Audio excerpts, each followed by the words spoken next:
आज यहाँहरूसँग अध्ययन गर्ने परमेश्वरको वचनको शीर्षक छ परमेश्वरलाई पवित्र आराधना चढाऔं।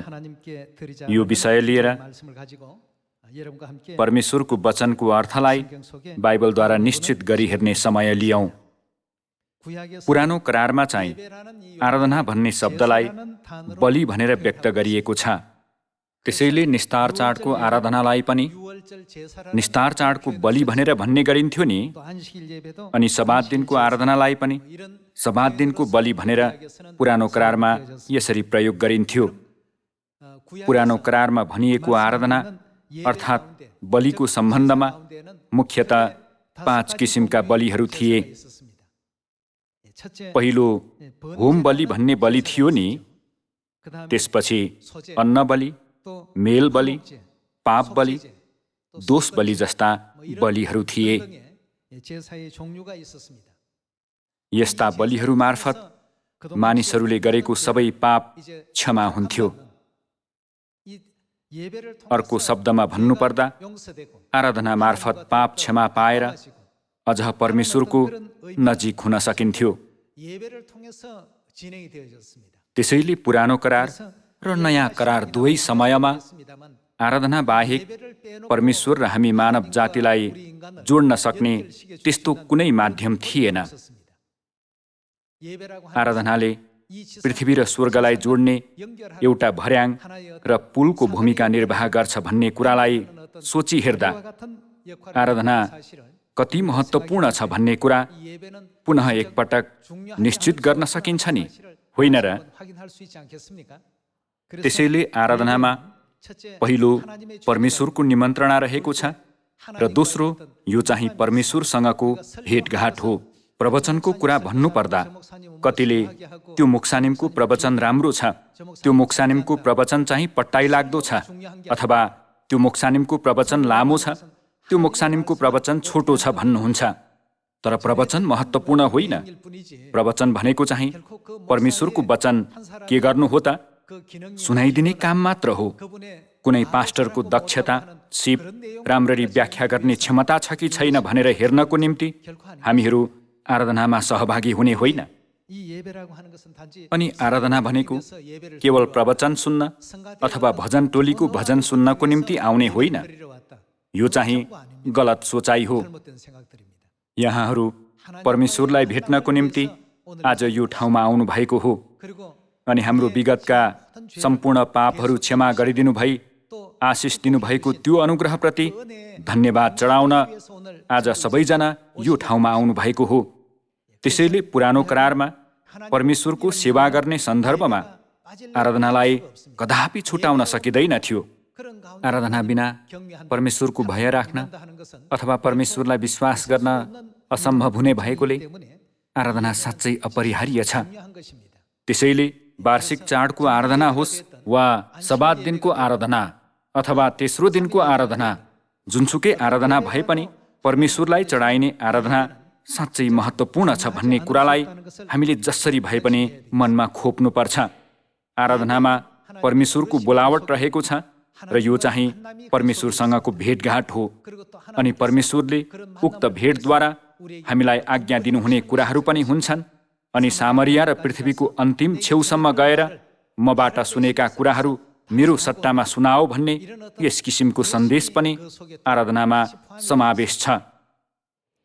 यो कुरालाई पुनः एकपटक मनमा खोपेर आज परमेश्वरलाई पवित्र आराधना चढाऔं भन्ने विषयमा हामी यूहन्ना 4:21 मार्फत सँगै अध्ययन गरौं।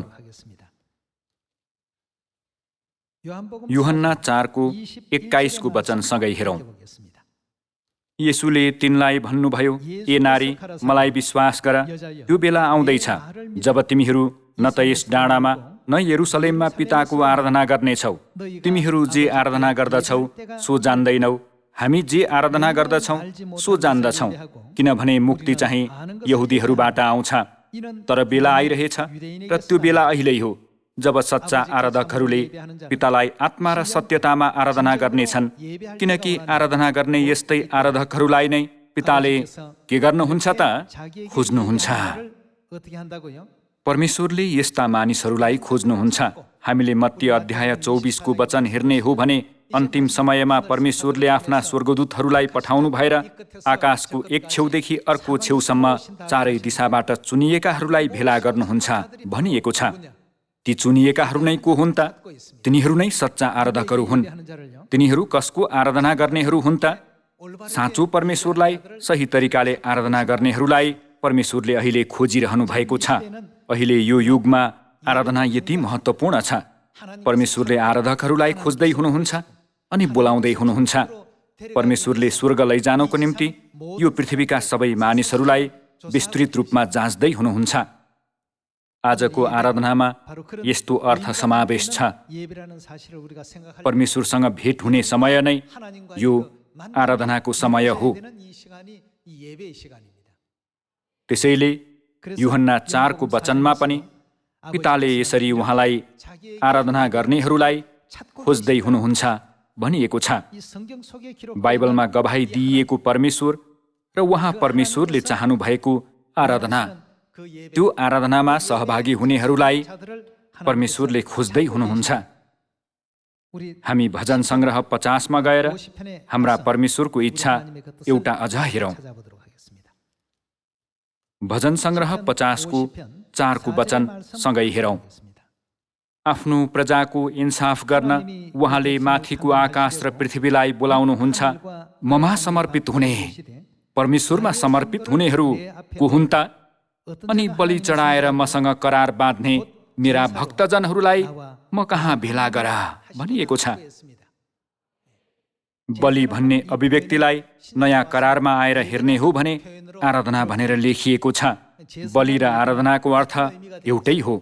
बलि चढाएर मसँग करार बाँध्नेहरू, पुरानो करारको समयमा चाहिँ पुरानो करारद्वारा करार बाँध्नेहरू, नयाँ करारको समयमा चाहिँ नयाँ करारद्वारा करार बाँध्नेहरू सबैलाई म कहाँ भेला गरा भन्नुभएको छ।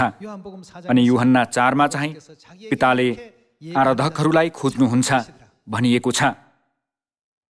आराधनालाई हटाएर हामीले परमेश्वरसँगको हाम्रो सम्बन्धलाई कल्पना गर्न सक्दैनौँ र परमेश्वरलाई विश्वास गर्ने मानिस हो कि होइन भनेर छुट्याउने मापदण्ड पनि रहँदैन। आराधना आफैमा त्यति महत्त्वपूर्ण अर्थ रहेको कुरालाई सोची हेर्दा जुनसुकै आराधना भए पनि परमेश्वरलाई चढाउने आराधना हो भने हामीले कदापि त्यो अमूल्य मौकालाई गुमाउनु हुँदैन। परमेश्वरलाई चढाउने यो आराधनामा जस्तोसुकै काम भए पनि सहभागी हुन सक्ने यहाँहरू र म हुनुपर्छ नि, होइन र? परमेश्वरले आराधकहरूलाई खोज्नुहुन्छ भन्नुभएको छ।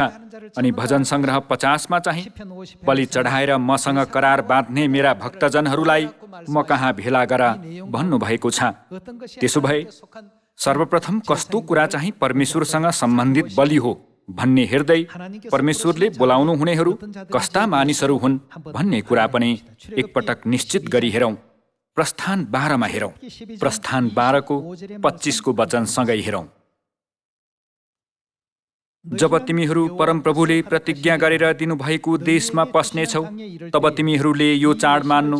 जब तिमीहरूका छोराछोरीले यस चाडको अर्थ के हो भनी सोध्छन्, तब तिमीहरूले भन्नु, यो परमप्रभुको के हो त? निस्तार चाडको बलिदान हो भनिएको छ।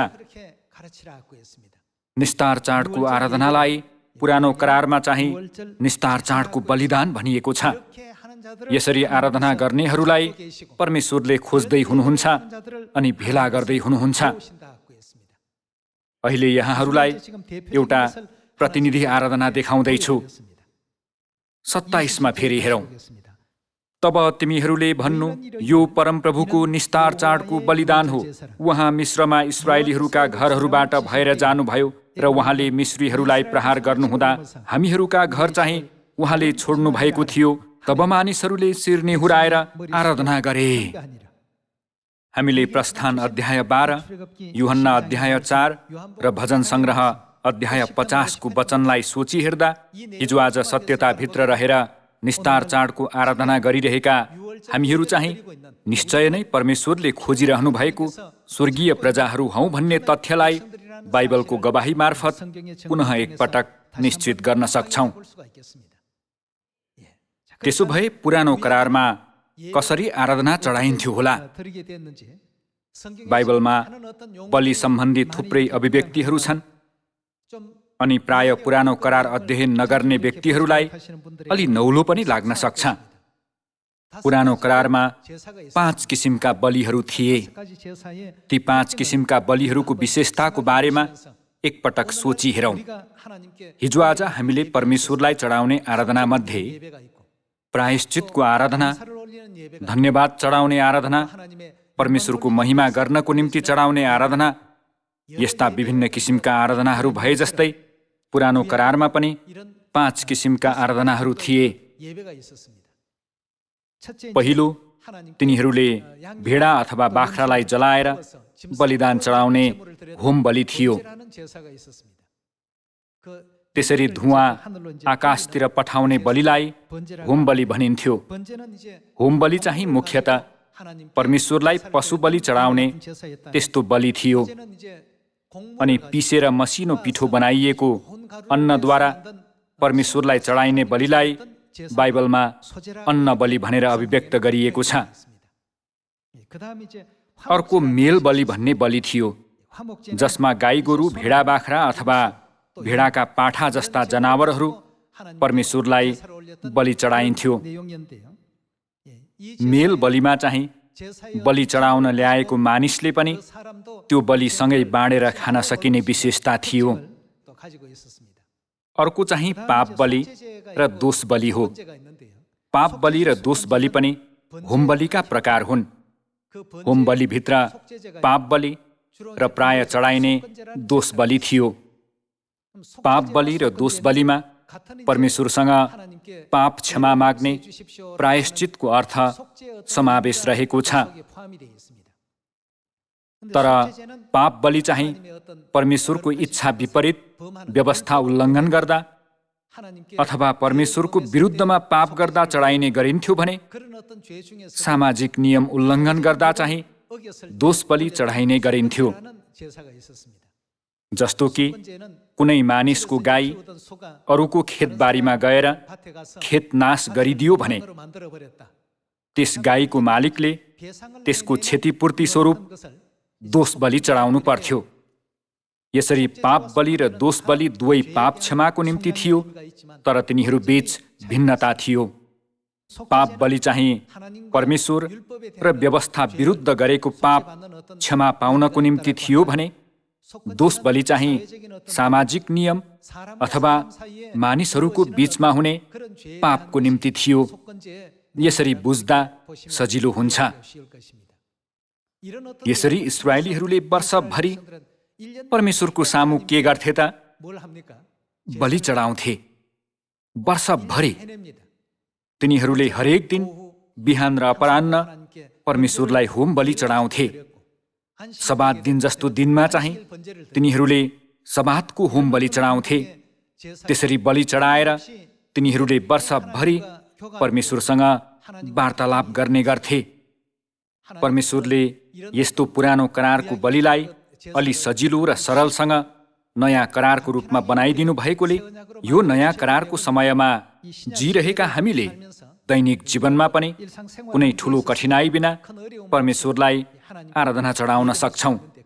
तर हप्तामा एकपटक मात्र आउने सबात दिनमा पनि परमेश्वरलाई आराधना चढाउँदैनौँ भने यो चाहिँ हामीलाई अनन्त मृत्यु भोग्नुपर्ने पापबाट छुटकारा दिनुभएको परमेश्वरको अनुग्रहलाई धोका दिनु सरह हो।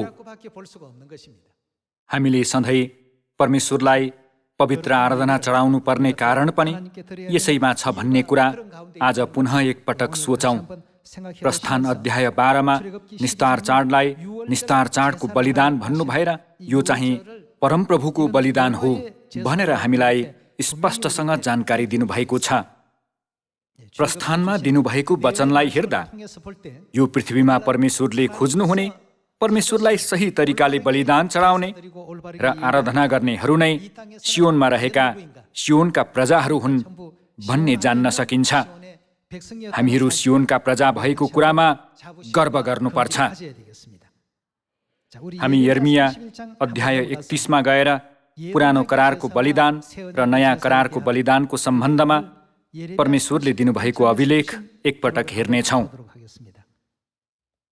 यर्मिया 31:31 हेरौँ।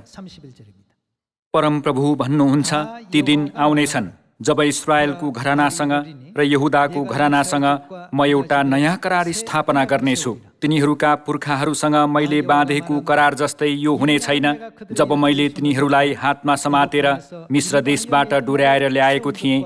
परमप्रभु भन्नुहुन्छ, तिनीहरूले मेरो करार भङ्ग गरे, यद्यपि म तिनीहरूका पिता थिएँ। तिनीहरूले पुरानो करार भङ्ग गरे भन्ने अर्थ हो नि। पद 33 हेर्ने हो भने परमप्रभु भन्नुहुन्छ, ती दिनपछि म इस्राएलको घरानासँग यो करार बाँध्नेछु, तिनीहरूका मनमा मेरो व्यवस्था राखिदिनेछु र तिनीहरूका हृदयमा त्यो लेखिदिनेछु, र म तिनीहरूका परमेश्वर हुनेछु र तिनीहरू मेरा प्रजा हुनेछन्। परमप्रभुलाई चिन भनेर अब उसो कुनै मानिसले आफ्नो छिमेकीलाई वा आफ्ना दाजुभाइलाई सिकाउने छैन, किनकि सानादेखि लिएर ठुलासम्म तिनीहरू सबैले मलाई चिन्नेछन्। परमप्रभु भन्नुहुन्छ, किनकि तिनीहरूका अपराधहरू म क्षमा गर्नेछु र म तिनीहरूका पाप फेरि कहिल्यै सम्झने छैन भनिएको छ। अन्ततः नयाँ करारको बलि आएपछि परमेश्वरले उहाँका प्रजाहरूको पाप फेरि कहिल्यै सम्झन हुने छैन भन्ने कुरा सुनिश्चित गरिदिनुभयो। सबै पापहरू पूर्ण रूपमा क्षमा गर्नुहुने त्यस्तो महान अनुग्रह हामीलाई प्रदान गरिरहनु भएको दृश्य यहाँ देख्न सक्छौँ। आराधना अथवा बलि सम्बन्धी विषयलाई हेर्दा परमेश्वरले आराधना वा बलि बिना हाम्रो पाप क्षमा हुनै सक्दैन भनेर पुरानो करारमा जानकारी दिनुभएको छ। लेवी अध्याय 6 एकपटक हेरौँ। हामीले किन आराधना गर्नुपर्छ होला? हामीहरू आराधनामा त्यत्तिकै भजन गाउन र प्रार्थना गर्न मात्र आउने होइन कि? हामीले हृदयको केन्द्रमा सधैँ परमेश्वरलाई सोच्दै आराधना चढाउनु पर्छ। लेवी 6:6 वचन सँगै हेरौँ। अनि त्यसले पुजारी कहाँ अर्थात् परमप्रभु कहाँ ठिक मोल बमोजिम एउटा निष्खोट भेडा आफ्नो दोष बलिको निम्ति ल्याओस्।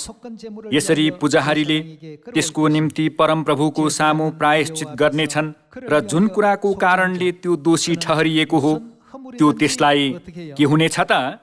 क्षमा हुनेछ भनिएको छ। यदि यस्तो बलि अर्थात् आराधना थिएन भने प्रायश्चित गर्न सकिने कुनै तरिका नै हुने थिएन। यदि आज हामीलाई पनि परमेश्वरले यस्तो आराधना नदिनु भएको भए हामीले परमेश्वरको सामु स्वर्गमा गरेको जघन्य पाप के द्वारा क्षमा पाउन सक्थ्यौं होला र? अनि छुटकारा दिनुभएको अनुग्रहप्रति के द्वारा परमेश्वरलाई धन्यवाद चढाउन सक्थ्यौं होला र? त्यसैले पुरानो करार छायाको युगमा कसरी पाप क्षमा हुन्थ्यो भन्ने त्यो प्रक्रिया परमेश्वरले हामीलाई लेवीको पुस्तक मार्फत देखाउनु भएको छ। यसरी परमेश्वरलाई चढाइने यो आराधना मार्फत सबै पाप क्षमा हुने कुरा लेवी 6:7 स्पष्टसँग जानकारी दिइएको छ। त्यसैले आराधना महत्त्वपूर्ण छ। आज यो आराधनाद्वारा विगतका हाम्रा पाप र अपराधहरू पूर्ण रूपमा क्षमा हुने भएकोले यसको निम्ति परमेश्वरलाई धन्यवाद र महिमा चढाउने त्यस्तो समय हुन सकोस् भन्ने चाहन्छु। आराधनाको सम्बन्धमा कसैले आराधना त्यस्तो महत्त्वपूर्ण छ र औपचारिकता भन्दा मन नै महत्त्वपूर्ण होइन र भन्ने गर्छन्। ठिक हो, त्यो कुरा ठिक जस्तो लाग्न सक्छ, तर परमेश्वरतर्फ मन भएका मानिसहरूले कसो गर्छन् त? कार्य पनि गर्छन् नि, होइन र? मनदेखि त्यत्तिकै म येशूज्यूलाई विश्वास गर्छु, परमेश्वरलाई विश्वास गर्छु भन्दैमा त्यसलाई पूर्ण विश्वास भन्न मिल्छ र? याकूब अध्याय 2 हेर्ने हो भने त्यस्तो विश्वासलाई के भनिएको छ? मृत भनिएको छ। आकार भए पनि त्यसमा कुनै प्राण शक्ति हुँदैन। यदि हामी प्राण शक्ति लिन चाहन्छौँ भने हाम्रो विश्वासमा कार्य पनि सामेल हुनुपर्छ नि, होइन र? त्यसकारण हामीले यो आराधनालाई कदापि हलुका ठान्नु हुँदैन, अवहेलना गर्नु हुँदैन। परमेश्वरलाई चढाइने आराधनालाई हलुका ठानेर अवहेलना गर्दा श्रापित भएको उदाहरण 1 समुएल अध्याय 2 मा गएर निश्चित गरी हेरौँ। 1 समुएल 2 को 17 को वचन सँगै हेर्नेछौँ। ती जवान मानिसहरूको पाप परमप्रभुको दृष्टिमा साह्रै बढ्ता भयो, किनभने तिनीहरूले परमप्रभुको बलिदानलाई के गरे त? अवहेलना गरे। परमेश्वरलाई चढाइने बलि। पुरानो करारमा बलि वा बलिदान भन्ने शब्द प्रयोग गरिन्थ्यो। नयाँ करारमा चाहिँ आराधना भन्ने शब्द प्रयोग गरिएको छ, तर यो एउटै विषय हो। तिनीहरूले परमप्रभुको आराधनालाई अवहेलना गरेकाले तिनीहरूको पाप साह्रै बढ्ता भयो। सरल रूपमा त्यत्तिकै बढ्ता भयो नभनिकन यहाँ एउटा परिमार्जक शब्द थपिएको छ, साह्रै भन्ने शब्दसँगै जोडिएको छ। तिनीहरूको पाप परमेश्वरको सामु सानो नभएर साह्रै बढ्ता भयो भनेर वर्णन गरिएको छ।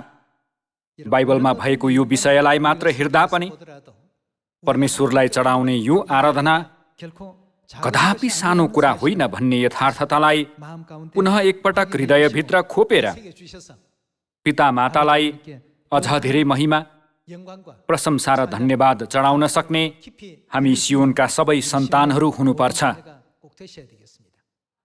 परमेश्वरले नयाँ करारको बलिद्वारा हाम्रो सबै पापहरू क्षमा गरिदिनु भएको छ। तर परमेश्वरको प्रायश्चितको अनुग्रहको स्वाद चाखेपछि पनि फेरि परमेश्वरलाई छोडेर पापमा भौतारियौँ भने पाप क्षमाको निम्ति अब उसो अरू कुनै बलिदान रहँदैन भनिएको छ। विगतमा हामीले परमेश्वरलाई नचिन्दा गरेका पापहरू परमेश्वरले नयाँ करार भन्ने बलिद्वारा क्षमा पाउने मौका दिनुभयो। तर अब परमेश्वरभित्र सत्यताको ज्योतिमा आएपछि पनि फेरि सत्यतालाई त्याग्ने अथवा सियोनलाई गुमाउने वा परमेश्वरलाई छोड्ने गर्यौं भने त्यस पापको निम्ति अब उसो अरू कुनै बलिदान रहँदैन भनिएको छ। फेरि भन्नुपर्दा अझ बढी मुक्तिको अवसर रहँदैन भन्ने अर्थ हो नि। यो कुरालाई पुनः एकपटक सोच्दै हामीले परमेश्वरको बलिलाई कदापि हलुका ठान्नु हुँदैन। हामी हिब्रू 10 को 26 को शिक्षा सँगै हेरौँ। किनकि यदि सत्यताको ज्ञान पाएर पनि हामीले जानी जानी पाप गर्यौं भने पापको निम्ति अब उसो अरू कुनै बलिदान रहँदैन, तर इन्साफको डरलाग्दो प्रतीक्षा र विरोधीहरूलाई भस्म गर्ने क्रोधको अग्नि मात्र रहनेछ। मोसाको व्यवस्थालाई उल्लङ्घन गर्ने मानिस 2 वा 3 साक्षीहरूका गवाहीमा दया बिना मर्नुपर्छ। तिमीहरू आफै विचार गर, परमेश्वरका पुत्रलाई खुट्टा मुनि कुल्चने, आफूलाई पवित्र तुल्याएको करारको रगतलाई, यहाँ भनिएको करारको रगत चाहिँ नयाँ करारको रगत हो। नयाँ करारको रगतलाई अपवित्र बनाउने र अनुग्रहका आत्मालाई अपमान गर्ने चाहिँ झन् कति बढी कडा दण्डको योग्य ठहरिनेछ भनिएको छ। परमेश्वरबाट पाएको पवित्र आत्मालाई अपमान गर्ने हामीहरू हुनु हुँदैन। विगतमा परमेश्वरलाई नचिन्दाको हाम्रो मनस्थिति र जिउने तरिका अब परमेश्वरलाई सही तरिकाले ग्रहण गरेर परमेश्वर भित्र रहेपछि चाहिँ सबै परिवर्तन हुनुपर्छ। त्यसो गरेर परमेश्वरलाई सुन्दर आराधना, पवित्र आराधना चढाउन सक्ने हामीहरू सबैजना हुनुपर्छ नि। अमेरिकामा भयङ्कर शक्तिशाली आँधी फेरि आउँदैछ भन्ने सुनेको थिएँ। यो आँधीको नाउँ अमा हो, जुन चाहिँ कोरियाली भाषामा भयङ्कर भनिएको जस्तो सुनिन्छ। यो अमा भन्ने आँधी पहिला ह्युस्टनमा आएको भन्दा अझ शक्तिशाली हुनेछ भनिँदैछ। त्यस्तो दिन आएर मण्डलीमा जाने कुनै यातायात नै छैन र जानै नसकिने अवस्था छ भने त्यस्तो टार्नै नसकिने परिस्थितिमा चाहिँ परमेश्वरले व्यक्तिगत आराधना पनि अनुमति दिनुहुन्छ। आज यो सब्बात दिन पालन गर्न अनुमति दिनु भएर विगतका सबै पापहरू क्षमा गरिदिनु भएका परमेश्वरको अनुग्रहलाई धन्यवाद चढाऔँ। सबै आराधना मार्फत अझ आशिष पाउने र परमेश्वरको अनुग्रह पोखिने हामीहरू सबैजना हुनुपर्छ। हामीहरू आशा बिना जिरहेका मानिसहरू जस्तै होइनौँ, तर तिनीहरू मध्येबाट चुनिएका स्वर्गीय प्रजाहरू हौं भन्ने यथार्थता बाइबलको गवाही मार्फत पुनः एकपटक निश्चित गर्न सक्छौं। बाइबलमा बलिद्वारा मसँग करार बाँध्नेहरू सबैलाई भेला गर, तिनीहरूको नाउँ स्वर्गीय जीवनको पुस्तकमा लेखिएका छन्, तिनीहरू सबैलाई भेला गरेर स्वर्ग लिएर जानेछु भनिएको छ। यो नै हाम्रा परमेश्वरको इच्छा हो भन्ने कुरालाई आज पुनः एकपटक मनमा खोपेर हामीलाई यस्तो अनुग्रहात्मक र सुन्दर बलि अनि सुन्दर आराधनाको अनुमति दिनुहुने एलोहिम परमेश्वरलाई अनन्त धन्यवाद र महिमा चढाउने सियोनका सबै परिवारहरू हुन सकौं भन्दै प्रवचन समाप्त गर्दछु। धन्यवाद।